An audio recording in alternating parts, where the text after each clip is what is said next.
Irmãos, esse hino não é só bonito, harmônico, a letra dele é completa. É a história da revelação. Conta o plano de Deus, traçado por Ele, pela Trindade, de um dia se revelar ao mundo por amor à humanidade, por amor a mim e a você. E esse plano que foi anunciado lá no Jardim do Éden, depois da queda do homem no pecado, esse plano vem sendo executado, item por item. Toda a vontade de Deus expressa nesse plano se cumpre. A história se desenrola,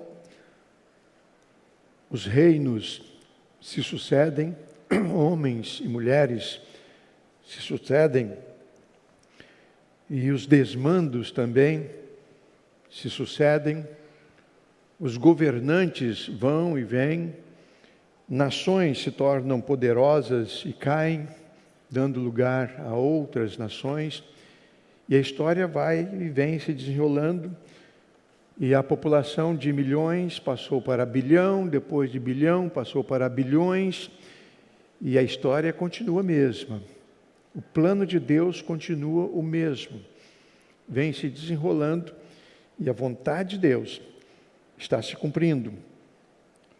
Mas a sensação que nós temos quando nós avaliamos e enxergamos o que está ao nosso redor, a igreja que trabalhamos, a igreja que conhecemos, a igreja que está no mundo hoje, quando a gente avalia, o tamanho do amor de Deus por nós, o preço que Jesus Cristo pagou por nós, não só o Filho pagou um alto preço, o Pai também pagou um alto preço, por enviar o seu Filho, por amor a nós.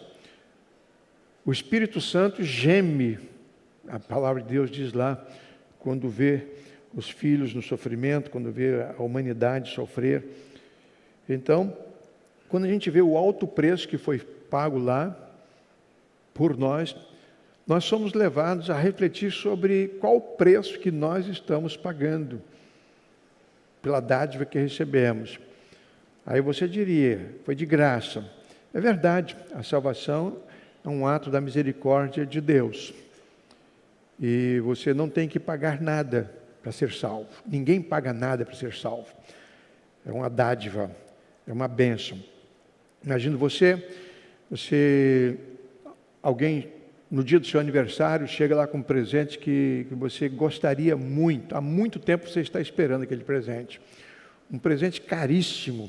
E você gostaria muito, comprar você não pode, mas ninguém sabe desse sonho seu, mas chega lá no dia do seu aniversário, uma pessoa com aquele presente, e te entrega. E você pega aquele presente, você desembrulha, você olha aquele presente, você vê que, que coisa, isso que coisa maravilhosa, que coisa extraordinária. Você não vira para a pessoa que deu o presente para você e pergunta, quanto custou? Você faz isso? Você faria isso? Seria uma indelicadeza tremenda. Ninguém pergunta, quanto é que custou o presente? Mas por que você quer saber? Porque eu gostaria de retribuir, não há como retribuir. Presente, dádiva, a gente recebe. A gente recebe. Então, a graça e a dádiva de Deus por nós, em Cristo Jesus, nós não temos condições de pagar. Mas o fato de eu não conseguir pagar, não há um preço estipulado por Deus, não há. Ele não estipulou o preço era a morte do Filho, derramamento do sangue lá na cruz do Calvário. Esse é o preço. Esse é o preço. Há um versículo na Bíblia que diz que darei eu ao Senhor por todos os benefícios que me tem feito. Salmo 116, verso 12. Esse versículo está dizendo o seguinte, você nunca vai conseguir agradecer a Deus o tanto quanto Ele fez por você. Mas não significa que você não deva tentar fazer isso. Você está entendendo? Eu não vou conseguir agradecer nunca, mas eu devo agradecer sim. Eu devo trabalhar, eu devo servir, eu devo glorificar esse Deus, eu devo trabalhar, eu devo fazer com que mais pessoas sejam alcançadas pela graça do Senhor Jesus Cristo. Então, é essa cobrança que eu faço. Domingo passado fiz e hoje estamos dando sequência. Domingo falamos sobre, de volta ao primeiro amor, e hoje eu gostaria de conversar um pouquinho sobre o mesmo assunto, despertar para vencer a crise. Despertar para vencer a crise. Abacuque, capítulo 3, versículo 2, nós temos lá o servo do Senhor dizendo assim: ouvi, Senhor, a tua palavra e temi. Aviva, ó Senhor, a tua obra, no meio dos anos a notifica, e na ira lembra-te da misericórdia. Então, o profeta Abacuque está lidando com Deus, está trabalhando num tempo delicado demais, de grande sofrimento. Uma crise se instaurou sobre o seu povo e sobre o profeta também. Abacuque trabalhou ao mesmo tempo em que Naum e Sofonias trabalharam. E o livro do profeta Abacuque foi escrito num momento de sofrimento, de crise. Uma ameaça se apresentava. No ano 612, o Império Babilônico destruiu o Império Assírio, que mandava no mundo naquela ocasião. Quando a Babilônia subjugou a Assíria, então se tornou no maior império que o mundo já havia conhecido até então. Províncias em todo o mundo conhecido naquela época estavam subjugadas por Babilônia. E Abacuque, então, ao escrever o livro, ele pondera diante do Senhor como Deus pode tolerar os babilônios, porque ele sabia que eles estavam chegando. A Síria havia levado o reino do norte, Israel, agora era a vez de Judá, o reino do sul. E ele sabia que estava chegando, a ameaça estava chegando, que eles seriam invadidos, seriam levados para o cativeiro. E ele pondera: por que Deus tolera os babilônios? Por que Deus está permitindo esse tipo de coisa acontecer? E Deus responde ao profeta. Deus responde ao profeta. Deus fala para o profeta, que virá o tempo em que ele vai castigar os babilônios. A mão dele vai pesar sobre os babilônios. Mas, Abacuque, o meu assunto é com você e com o seu povo. O meu assunto é com vocês. Esquece a Babilônia. Esquece a ameaça. Pensa em vocês, porque eu lido com vocês. O meu plano é para ser realizado através de vocês. E ele afirma lá: os maus serão castigados, mas aqueles que obedecerem serão abençoados, e viverão para sempre. Então, veja bem, irmãos, é um livro que curtinho demais, 3 capítulos, e termina com uma oração vitoriosa, que, aliás, foi colocada no programa, no boletim, por Rafael. Termina com uma das orações mais belas, uma declaração de amor, de fidelidade, de fé, ainda que a figueira não minta, ainda que eu vou continuar confiando nesse Deus. Ainda que meu país seja destruído, ainda que eu venha a sofrer tremendamente, eu vou continuar caminhando, eu vou continuar confiando, porque esse Deus é dele que virá a minha salvação.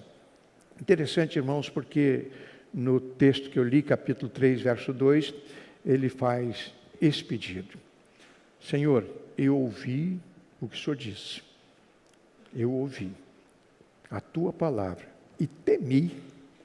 Eu estou apavorado, porque eu sei o que vai acontecer com o meu povo. Então ele faz uma oração: aviva, Senhor, a tua obra no meio dos anos. No meio dos anos a notifica. Tenha misericórdia do teu povo. Na tua ira, quando o Senhor estiver muito irado, Senhor, tenha misericórdia de novo. Tenha misericórdia de novo, porque senão nós seremos consumidos. Deus atendeu a oração de Abacuque, essa não. O povo foi invadido, foi levado para o cativeiro, mas Deus atendeu a última oração. Ainda que né, Deus, no fim de tudo, restauraria e trouxe de volta o povo para a terra prometida, e é assim que Deus está agindo. Muito bem, se Deus teria dito para Abacuque o seguinte: Abacuque, esqueça os babilônios, esqueça aqueles ímpios, idólatras, meu assunto é com você e com o meu povo, eu quero dizer para vocês hoje, esqueçam Israel, esqueçam Abacuque. O assunto de Deus hoje é comigo e com vocês. É com a igreja. O assunto de Deus hoje é com a igreja. O modus operandi de Deus hoje, ao se revelar ao mundo, é através da igreja. E a pergunta é: pode-se confiar nessa igreja? Essa é a pergunta. Pode-se confiar na igreja hoje? E eu gostaria que vocês não pensassem que estou falando da primeira igreja batista em Araruama. Eu estou falando da igreja de Cristo no mundo hoje. Mas a nossa igreja faz parte daquela também. Então nós precisamos pensar em nós mesmos. Amados, há 20 séculos a igreja está no mundo pregando mudanças para eles. Há 20 séculos a igreja está dizendo para as pessoas lá de fora que elas precisam se arrepender, que elas precisam abandonar a idolatria, que elas precisam abandonar os vícios, que elas precisam se consertar, que elas precisam obedecer a Deus, que elas precisam abandonar os adultérios, que elas precisam abandonar a ganância, que elas devem parar de matar, de roubar, de usar drogas. Há 20 séculos a igreja vem pregando mudanças para o mundo. Mas nós chegamos num tempo, irmãos, que o mundo está cobrando mudanças para a igreja. Nós chegamos num tempo em que o mundo não tem mais jeito. A medida da paciência de Deus já se completou em relação ao mundo. Tudo que resta agora de esperança para o mundo é uma igreja viva, eficaz, que continue pregando o Evangelho, salvando alguns, tirando alguns do sofrimento, afastando alguns da morte eterna, do inferno. Essa é a tarefa da igreja. Então o mundo está clamando. E o mundo cobra isso da igreja, mudanças para a igreja. Nós temos lá o apóstolo Paulo dizendo que vai continuar pregando, porque não se envergonhava, não me envergonhe do Evangelho, porque é o poder de Deus para a salvação de todo aquele que crê.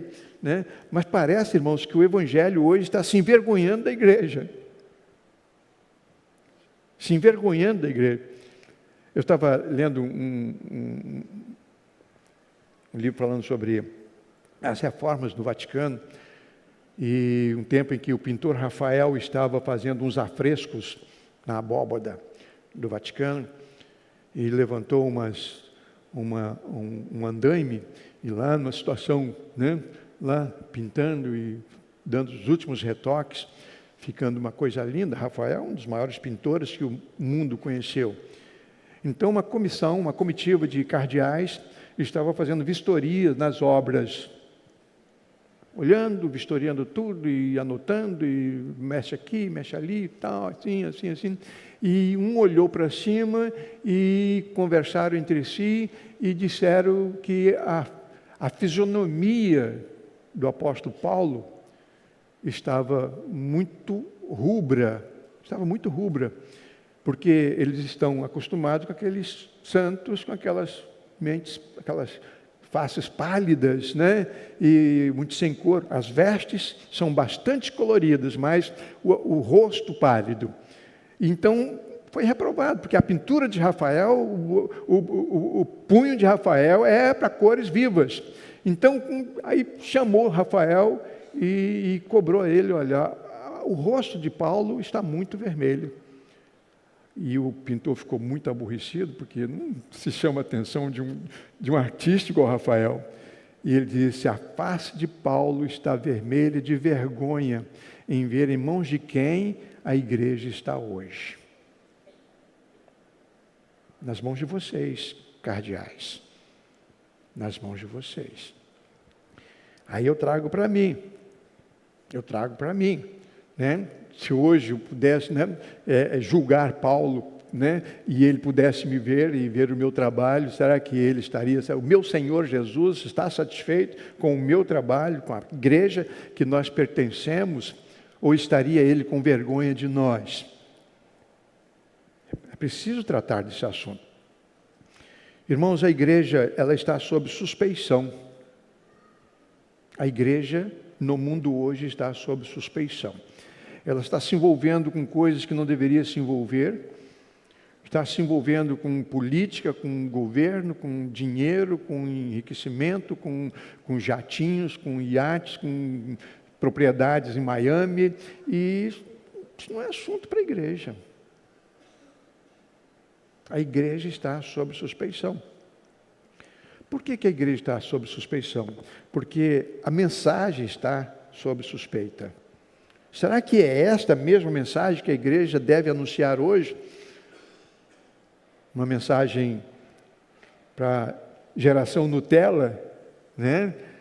Uma mensagem café com leite para satisfazer todo mundo, alegrar todo mundo, aí o pessoal fica muito feliz, aplaude, vai embora, que culto maravilhoso, eu me diverti muito. Uma vez eu estava atendendo uma jovem, e ela chegou lá no meu gabinete, dizendo que no sábado passado ela foi num culto, pastor, que coisa linda. Eu fui num culto, onde é que aconteceu esse culto? Foi lá uma programação com o Rebanhão, lá no Canecão. A primeira vez que o Rebanhão havia tocado, a primeira vez que o Canecão abriu para um grupo gospel, foi lá no Canecão e fizeram um sucesso. E ela disse, pastor, me esbanjei, pulei, mas olha que coisa maravilhosa, foi uma coisa linda. Eu falei assim, olha, eu concordo com você que tenha sido muito alegre, acho que o Canecão abrir as portas para um grupo evangélico é uma vitória, é uma grande vitória, é um grande feito, a gente deve torcer, orar por eles, inclusive para que eles, o rapaz do Rebanhão está ali, me olhando agora, né?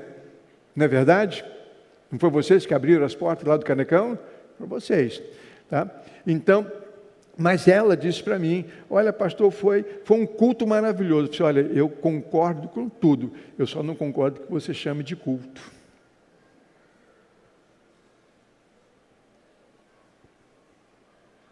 Show? Sim.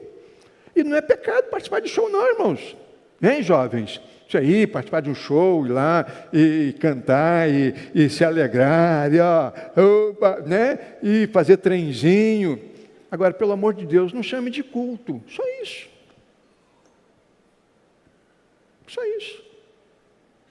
Então, a igreja está sob suspeita, porque a mensagem está sob suspeita.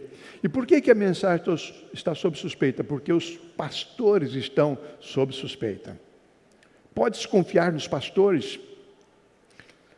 Uma leitura bíblica que achei que pegaram pesado no culto de hoje pela manhã, né? Acho que foi Rafael que colocou, acho que ou foi Carol, foi você? É responsabilidade sua, né? Ai dos pastores que destroem e dispersam as ovelhas do meu pasto, diz o Senhor. Portanto, assim diz o Senhor Deus de Israel, aos pastores que tomam conta do meu povo. Foram vocês que dispersaram e expulsaram o meu rebanho e não cuidaram dele, mas eu cuidarei de vocês pelos maus procedimentos. Não foi Rafael, irmãos. Deus quem disse isso. Isso está na palavra de Deus, na Bíblia. Isso nos interessa muito. Isso nos interessa muito. Um pastor esse dia estava conversando comigo e disse, pastor, estou procurando indicar um pastor para uma igreja tal. E eu disse, mas pastor, tem tanto pastor. Ele disse, pastor, está muito difícil indicar. Está muito difícil indicar. Eu falei assim, que pena. Que pena. Porque, irmãos, a igreja precisa sair desse marasmo. A igreja precisa se despertar. Quando Abacuque recebe essa mensagem, ele disse, eu temi. É responsabilidade minha. É responsabilidade minha. Tá? Então, a crise da igreja, irmãos, é por falta, eu sou capaz de afirmar, por falta de integridade. por falta de integridade. Há um livro chamado A Crise de Integridade. Se você puder conseguir esse livro, leia. É bem antigo, mas muito bom. Ele fala sobre a história dos líderes evangélicos nos Estados Unidos que ocuparam grande espaço na mídia, televisões, programões, e fizeram muitos shows, muito sucesso. Grandes igrejas arrecadaram milhões de dólares e hoje deu em nada. Não chegaram a lugar algum em termos de igreja. Por quê? Né? Onde é que está os Estados Unidos evangélico? Você pode chamar os Estados Unidos hoje nação evangélica? Hoje não, já foi chamado, mas hoje não mais. Não mais. Fizeram grandes sucessos. Levantaram muito dinheiro. Lotaram estádios pelo mundo inteiro. Ficaram ricos, ficaram milionários. Mas a igreja está fechando as portas. Então é sobre isso que eu gostaria de que vocês entendessem que Abacuque está dizendo. Não precisa concordar comigo, não. Concorde com a Bíblia, com Abacuque. A crise da igreja, irmãos, é por falta de integridade. Nós temos uma expressão lá de Neemias capítulo 7, versículo 1, verso 2. Ele diz que chegou um momento da construção do templo que ele precisou contar com um homem de confiança. Um homem de confiança. E ele diz lá, escolhi Anani, porque ele estava acima da média. Ele era um homem íntegro e digno de confiança. Vocês já pensaram que coisa linda? Que coisa linda, né? Tem outro momento que o templo de Israel está sendo reconstruído também, bem antes de Neemias, né? E diz o texto que os pedreiros, os homens que estavam administrando a construção, eles eram tão idôneos e tão de confiança que não se fazia conta, não se prestava conta, porque eles eram idôneos. Não prestava conta, não precisava prestar contas, porque eram pessoas honestas. Pessoas honestas. Tá? A igreja precisa ser vista assim. E por que, irmãos, a crise da igreja é por falta de integridade? Porque ela é formada por nós. A integridade de um crente, irmãos, ela é marcada pelo coração honesto. Primeiro, um crente será íntegro se o seu coração for honesto. Amar a Deus, sobre o quê? Todas as coisas. Esse é um coração honesto. Aquele que ama a Deus com todo o coração, com toda a sua alma. Então, a integridade do crente vai ser avaliada pelo seu coração honesto, mas também por sua mente honesta. Você precisa ter um coração honesto, mas também a sua mente precisa ser honesta. Tiago, capítulo 1, versículo 8, diz que o homem de coração dobre, né, ele é questionável, ele é inconstante. É um pé lá e outro cá, ele não merece confiança, não merece confiança. Então, ele não é um bom crente, a sua mente não é honesta. Quando a Bíblia diz que Deus chamou Abraão e disse para ele, olha, você vai para a terra que eu vou te mostrar e tal, deu toda a ordem, não preciso repetir isso aqui, e diz o texto que ele foi. A cada passo que ele dava, ele ia obedecendo e Deus ia mostrando, a sua mente estava fixada em fazer a vontade de Deus.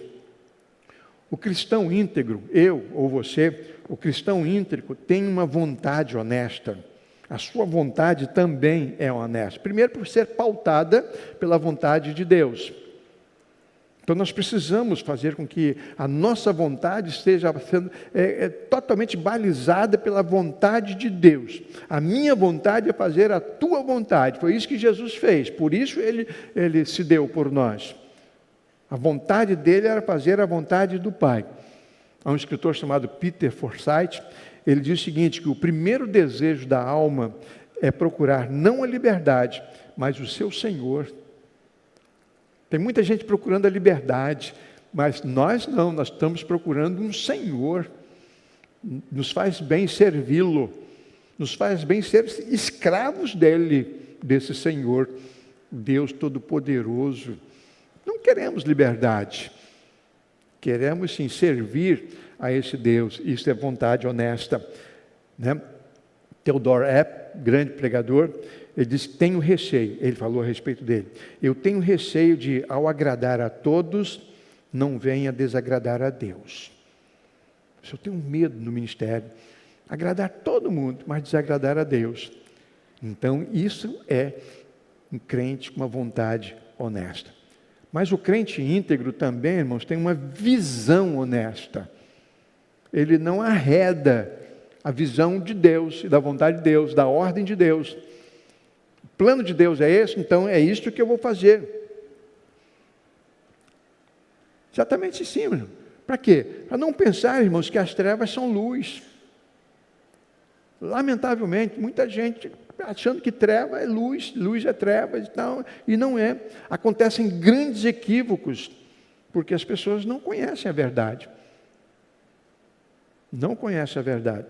E às vezes equívocos inocentes, por falta de um coração honesto, uma visão honesta, uma mente honesta. O primeiro passo, irmãos, na direção da crise é a hipocrisia. Tá? O primeiro passo que uma igreja dá, que uma nação dá, que uma pessoa dá, que uma empresa dá, que uma família dá, o primeiro passo na direção da crise é a hipocrisia. O que é hipocrisia? Hipocrisia é mentir sobre uma falsa comunhão com Deus. O pregador chega aqui no púlpito, a primeira coisa que ele faz é impostar a voz. Já não é mais, parece que não é mais ele. Parece que não é mais ele. Né? E chora, dá soco no ar e tal, e não é mais ele. Não é mais ele. Parece que ele veste uma máscara, Tá? Aí você diria, mas pastor, também, né? Pastor não devia ser tão transparente, tão humano. Pois, mas fazer o quê? Pastor Salvador, você viu lá o editorialzinho lá, Cremilson? Depois veja lá, o pastor Salvador postou sobre o pastor, né? Achei muito interessante, o pastor em relação à obra, né? Um homem tão falho, falando sobre um Deus tão perfeito, né? Uma pessoa passageira, né? Em fase terminal, falando sobre um Deus eterno, uma vida eterna. E eu achei muito interessante. Depois, se vocês quiserem, eu posso passar para vocês. Tá? Então, o primeiro passo na direção da crise é a hipocrisia. Pregar o que não se pratica, ensinar aos filhos aquilo que não dá exemplo. É um pai que pega um filho fumando e dá uns tapas nele, e ele com a carteira de cigarro no bolso. Tem condições de ensinar o filho? Tem. Não tem condições. Tá? Isso é hipocrisia. Orar por pessoas que você não ama, isso é hipocrisia. Isso é hipocrisia. Fingimento quanto à santidade. Irmãos, tem umas pessoas que a gente vê aí andando no nosso meio e pregando nos púlpitos, que você olha assim, a sensação que tem, qualquer hora esse camarada vai criar asa e vai voar, vai largar a gente para trás. De tão santa que é aquela pessoa. Que coisa linda. Oh, fica igual Eliseu atrás de Elias. Olha, eu vou para Jericó. Não, eu vou com o senhor, porque ele sabia que Elias ia partir, né? Eu vou com o senhor. Ele ficou ali agarrado.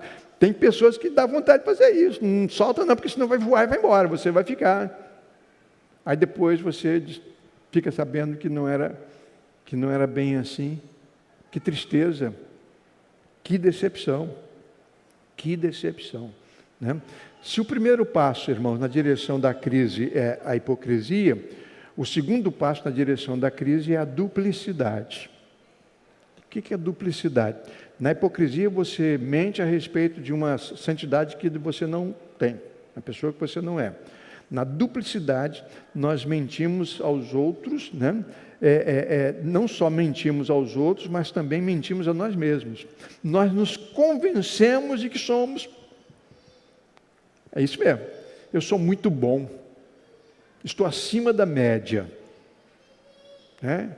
Eu estou acima da média. Eu vi ontem, foi ontem uma coisa interessante, quando Jesus estava lá, acho que foi o pastor Subirá que estava pregando sobre o assunto, e ele disse que quando Jesus estava lá na mesa, né, da ceia, então um de vós há de me trair. E o que aconteceu? Os discípulos ficaram assustados. Serei eu? Serei eu? Quer dizer, todos eles, todos não, quase todos admitiram que seriam capazes de trair Jesus. Eram humanos, pecadores, serei eu. Mas Pedro vai lá e fala com João, que estava recostado no ombro de Jesus, e diz para ele, pergunta para ele, quem é? Quem é? Ou seja, os outros 10 admitiam que poderiam ser eles. Mas Pedro chega para João e diz, ó, eu e você, nós nos garantimos. Eu não vou trair ele nunca. Você, eu tenho certeza na sua santidade. Pergunta a ele quem é. Fofoqueiro. Pergunta a ele quem é. Vocês estão entendendo o drama ali? É exatamente isso. É exatamente isso. Duplicidade. E ele mostrou que estava agindo com duplicidade. Mais tarde ele negou Jesus. E não foi tão mais tarde assim não. Né? Então, na duplicidade, nós mentimos a nós mesmos. Né? Eu me garanto. Agora vocês, eu não sei. Na primeira carta de João, capítulo 1, verso 8, né? Se dissermos que não pecamos, enganamos quem? A nós mesmos. Nós enganamos a nós mesmos. Se eu disser que eu não peco, eu engano a mim mesmo. Então é aqui, irmãos, que nós perdemos a sensibilidade. Perdemos a sensibilidade aqui. E é lamentável. Que é uma pessoa capaz de fazer quando ela está na contramão de Deus. Existem muitas pessoas chamando o mal de bem. De mal, bem. Né? Então nós acabamos nos transformando em fantasmas. Não somos mais reais. Ou seja, sou uma farsa. Se eu digo para as pessoas algo que eu sou e que eu não sou, e se digo para mim mesmo, eu acabo me convencendo a mim mesmo que sou e não sou, então eu estou em maus lençóis. O terceiro passo para a crise, na direção da crise, é a apostasia. A apostasia. Tá? Na hipocrisia, eu minto a respeito de uma santidade que eu não tenho. Na duplicidade, eu minto para mim mesmo, eu convenço a mim mesmo a respeito desse assunto. E na apostasia, eu me afasto de Deus. Eu digo que Deus não é merecedor da minha confiança. Tá? É um afastamento irresponsável, né? Isso é lamentável. Se afastam de Deus, da fidelidade a Deus, com muita facilidade. As pessoas se afastam, irmãos, de Deus e das coisas de Deus. Domingo passado nós falamos, né? Pessoas que, em nome da pandemia, não voltaram e não voltarão nunca mais. Estão bem agora, cultuados. Tem condições de cultuar de casa, participa lá em casa, assiste lá, liga a televisão, assiste, tablet, tal, celular, tranquilo, não precisa de igreja. Isso é apostasia. Chamar Deus de mentiroso é apostasia. Dizer que Deus não merece mais a minha confiança, ou que eu não preciso mais adorar a Deus do jeito que Ele diz que eu devo adorar, com essa exclusividade toda, isso é apostasia. Aí entra a conclusão lá da primeira carta de João 1,8, que eu falei para vocês, no versículo 10, ele diz lá, se dissermos que não pecamos, chamamos Deus de mentiroso. Agora não sou eu mais que sou mentiroso, eu chamo Deus de mentiroso. Tá? Isso é apostasia. Ninguém consegue enganar a Deus, mas tenta negociar com Ele. Tenta negociar. Faz umas orações, entrega umas ofertas, né? E vem um domingo sim, um domingo não. E, irmãos, o ser humano ele é capaz de duvidar de tudo e de todos, só para justificar os seus próprios erros. Ele vai se justificando, né? Coloca a culpa nos crentes, coloca a culpa no pastor, coloca a culpa na igreja e coloca a culpa em Deus. Pedi tanto a Deus e Deus me atendeu. estou doente, estou cada vez mais piorando, estou piorando, e por que Deus não me ouve? Então vou trocar de Deus. Isso é apostasia. A crise, irmãos, a crise ela tem duas faces, o antes e o depois. O antes chama-se rebelião, infidelidade, frieza, desamor, desobediência, tudo que você puder fazer para desagradar a Deus, isto é o antes da crise. É isso que te leva à crise. Quando Deus diz para Abacuque, o meu assunto é com você e com o seu povo, ele já sabia que aquele povo ia para o cativeiro. Não tinha mais jeito. Mas, Senhor, aquele rei babilônico, ele mandou construir uma imagem e mandou que todas as pessoas só se curvassem diante daquela imagem e o Senhor vai tolerar isso, Senhor? Meu assunto não é com eles, Abacuque. Meu assunto é com vocês. Os sacerdotes de vocês construíram um templo, um altar a Baal dentro do meu templo. Vocês colocaram abominações dentro do meu templo. O que você está reclamando dos outros? Está cobrando mudança para o mundo e você? Não se enxerga, não? Olha para você. Olha para dentro. Olha para o seu coração. Olha para o seu meio. Veja bem como é que vocês estão tratando. Esse é o primeiro passo, né? Primeira face da crise. É o antes. A segunda é depois. Depois vem a vergonha. Depois vem a vergonha, irmãos. Uma vergonha extrema de ter fracassado, de não ter agido direito, de não ter amado a Deus como deveria ter amado, não ter observado aquele mandamento, não ter obedecido aquele ensinamento, ter me afastado daquela maneira. Na hora que eu tinha que tomar aquela decisão, eu orei e sabia que estava errado e tomei a decisão errada. Aí vem a vergonha. Vem a vergonha. Em Provérbios capítulo 10, versículo 9, Salomão diz assim: quem anda em sinceridade anda seguro, mas quem perverte os seus caminhos será conhecido. Será conhecido.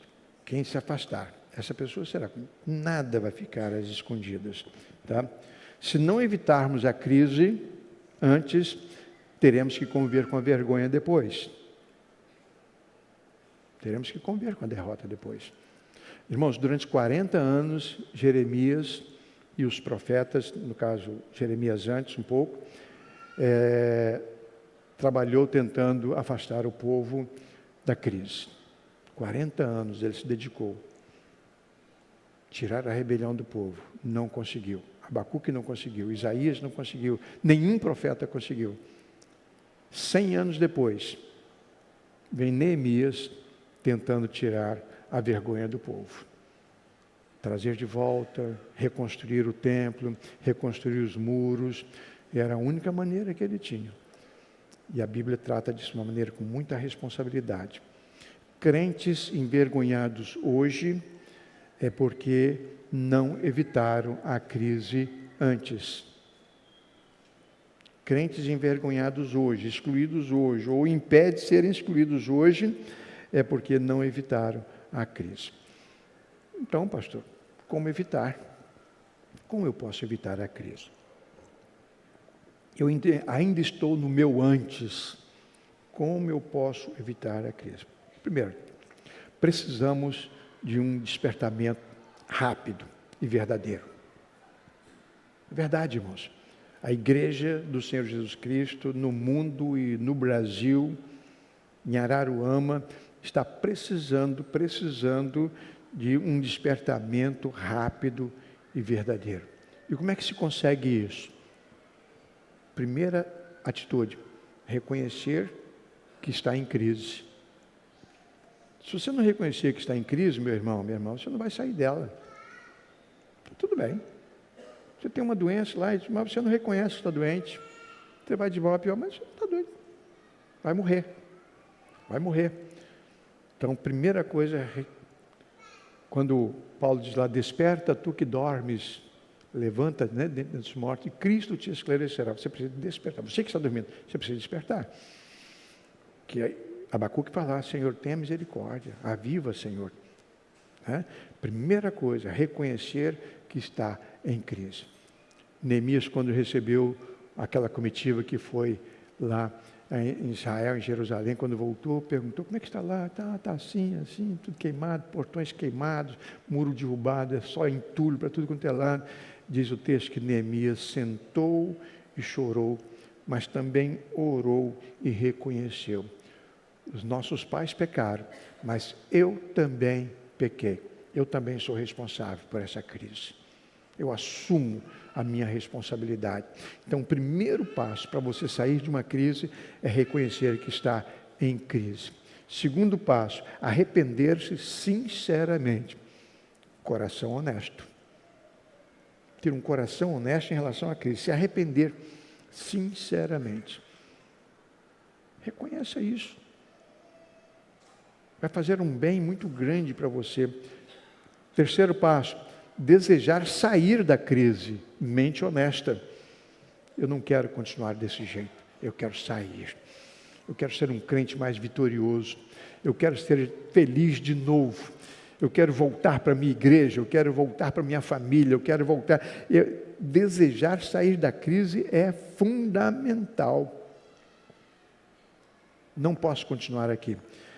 Quarto passo, buscar o favor divino, vontade honesta.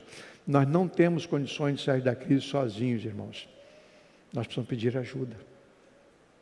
Nós não temos condições de sair. Eu preciso pedir ajuda. Preciso conversar com alguém.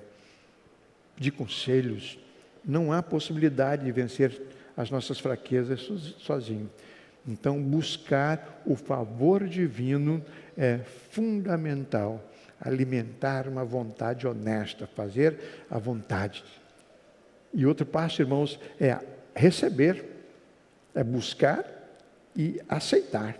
Se Deus mostrar, se Deus está falando ao seu coração, é bom que você creia, é bom que você se conserte, é bom que você se emende. Humildade honesta também, né? Seja humilde, clame por ajuda. É preciso, irmãos, ouvir e aceitar as orientações de Deus e dos profetas de Deus. É assim que Deus tem agido. Esse é um detalhe, irmãos, muito importante. Sabe por que eu estou dizendo isso, irmão? No dia do pastor, é que existem crentes que acham que não precisam mais de mensagens e muito menos de mensageiros. Eu posso ser crente. Eu posso ser crente em casa. Eu posso ser crente. Eu posso acessar lá e escolher o pregador que eu quero hoje. Eu posso contratar. Vocês lembram lá no livro do Tempo dos Juízes que um camarada contratou um juiz, um sacerdote? Botou um sacerdote particular, levou para dentro de casa. A primeira oportunidade que aquele sacerdote teve de se vender, de receber um salário maior, ele caiu fora. Um sacerdote particular. Né? Eu me lembro que um irmão aqui, né, abriu uma empresa aqui e queria, na inauguração, que eu fosse lá orar lá, e eu achei interessante o convite, né? Porque antigamente convidava padre, né, para lá benzer a empresa, né? Aí ele me chamou, mas uma coisa eu queria que o senhor fizesse antes, eu queria que o senhor escolhesse o nome da empresa. Aí eu falei assim, escolher o nome da empresa? É, porque a outra não deu certo, não. Eu pedi o pai de santo. Eu pedi o pai de santo para ir lá e inaugurei tudo direitinho, botei uma opção de moto lá, Marquinhos já sabe de quem que eu estou falando. Né? Botei uma opção de moto lá e fali, não deu certo não. Aí agora eu queria que o senhor fosse lá. Eu falei, meu amigo, você só trocou de guru. Você só trocou de guru. Não é esse o meu papel. Não estou aqui para isso. Estou aqui para escolher nome de empresa para ninguém. Estou aqui para pastorear o rebanho. Falar de coisas muito mais importantes e sérias. Não que uma empresa não seja uma coisa importante e séria. Mas o pastor não é guru. Então, amados, existem crentes que acham que não precisam mais de mensagens e por isso não buscam mais ouvir os mensageiros. É o seu caso? Pense nisso. Não precisa mais de igreja. Existem pessoas pensando assim. Então nós precisamos recomeçar. Cabeça erguida, assumir o que Abacuque assumiu. E, Senhor, estou em crise, ajuda-me. Senhor, aviva a tua obra, Senhor. No meio dos anos, a notifica. Eu quero estar no centro da tua vontade. Vejam bem o que Abacuque disse no capítulo 1, verso 5. Vede entre as nações e olhai e maravilhai-vos e admirai-vos, porque realizo em vossos dias uma obra que vós não crereis quando for contado. Deus chega para Abacuque, acalma o seu coração. Abacuque, eu estou preparando para vocês um tempo extraordinário. Eu vou fazer uma obra no meio de vocês que vocês não vão acreditar. Nem se alguém contasse, você não acreditaria. É isso que estou preparando para vocês. Você crê nisso? Eu creio, irmãos, para hoje, para a igreja hoje. Eu creio, eu tenho orado por isso. Não estou profetizando, não. O pastor profetizou lá que vai acontecer. Não estou profetizando. Eu estou clamando ao Senhor que aconteça isso, pedindo que aconteça isso. Eu creio que Deus está para fazer uma obra extraordinária. Quando os jovens disseram que saíram para a praça ontem, tá, eu fico pensando lá em mil coisas que podem acontecer em resposta de Deus a uma atitude, a um iniciozinho.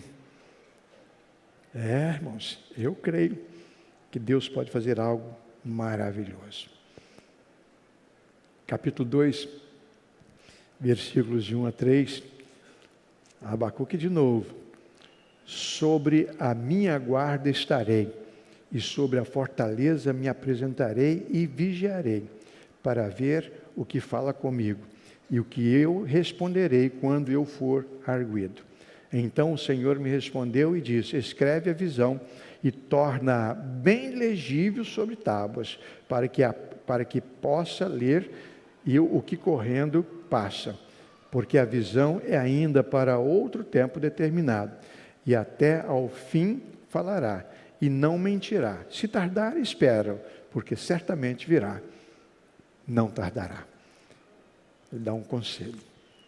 Abacuque, isso que eu estou dizendo para você, escreva isso com um outdoor, letras garrafais, para que as pessoas passando de carro, de moto, leiam. Está aí, está lá, passando, correndo, leiam.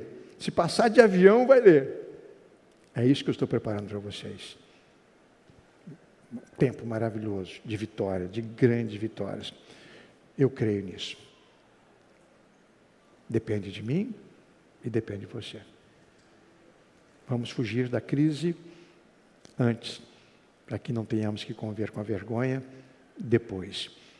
E entendamos uma coisa: Deus tem planos para cada um de nós. Cada um de nós. Aviva, Senhor, a tua obra. Aviva, Senhor, a tua obra. Deve ser a nossa oração. Amém? Vamos ficar em pé. Vamos orar cantando o hino 171 do Cantor Cristão.